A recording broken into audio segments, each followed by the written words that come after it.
Aujourd'hui, le 24 février 2025. Première lecture. Avant toute chose fut créée la sagesse. Lecture du livre de Ben Sira le sage. Toute sagesse vient du Seigneur. Et demeure auprès de lui pour toujours. Le sable des mers, les gouttes de la pluie. Et les jours de l'éternité. Qui pourra en faire le compte? La hauteur du ciel, l'étendue de la terre. La profondeur de l'abîme. Qui pourra les évaluer? Avant toute chose fut créée la sagesse. Et depuis toujours, la profondeur de l'intelligence. La source de la sagesse. C'est la parole de Dieu au plus haut des cieux.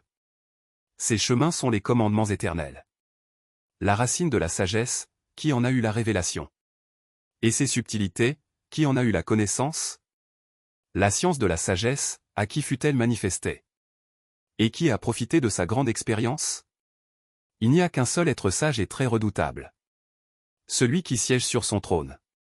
C'est le Seigneur, lui qui a créé la sagesse. Il l'a vue et mesurée. Il l'a répandue sur toutes ses œuvres. Parmi tous les vivants, dans la diversité de ses dons. Et ceux qui aiment Dieu en ont été comblés. Parole du Seigneur. Nous rendons grâce à Dieu. Psaume. Le Seigneur est roi. Il s'est vêtu de magnificence. Le Seigneur est roi. Il s'est vêtu de magnificence. Le Seigneur a revêtu sa force.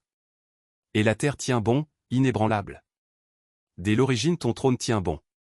Depuis toujours, tu es. Tes volontés sont vraiment immuables. La sainteté emplit ta maison. Seigneur, pour la suite des temps.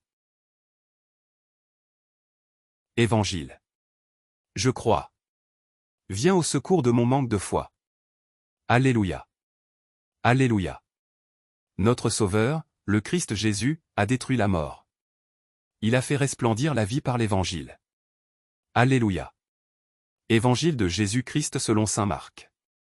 En ce temps-là, Jésus, ainsi que Pierre, Jacques et Jean, descendirent de la montagne. En rejoignant les autres disciples, ils virent une grande foule qui les entourait, et des scribes qui discutaient avec eux. Aussitôt qu'elle vit Jésus, toute la foule fut stupéfaite. Et les gens accouraient pour le saluer.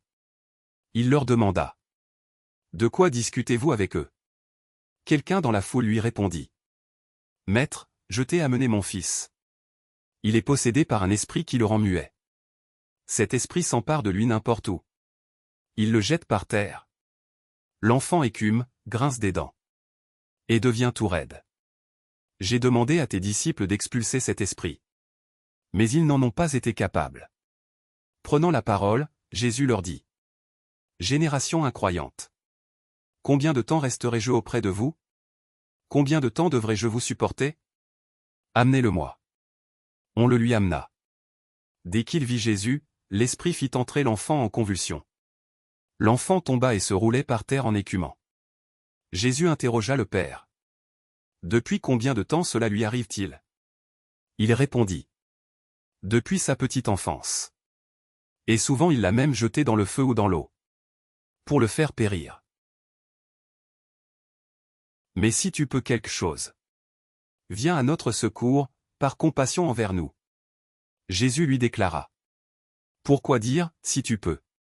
Tout est possible pour celui qui croit. Aussitôt le père de l'enfant s'écria: Je crois. Viens au secours de mon manque de foi. Jésus vit que la foule s'attroupait. Il menaça l'esprit impur, en lui disant: Esprit qui rend muet et sourd. Je te l'ordonne, sors de cet enfant. Et n'y rentre plus jamais. Ayant poussé des cris et provoqué des convulsions, l'esprit sortit. L'enfant devint comme un cadavre. De sorte que tout le monde disait: Il est mort. Mais Jésus, lui saisissant la main, le releva. Et il se mit debout. Quand Jésus fut rentré à la maison, ses disciples l'interrogèrent en particulier: Pourquoi est-ce que nous n'avons pas réussi à l'expulser? Jésus leur répondit: Cette espèce-là, rien ne peut la faire sortir. Sauf la prière. Acclamons la parole de Dieu. Louange à toi Seigneur Jésus.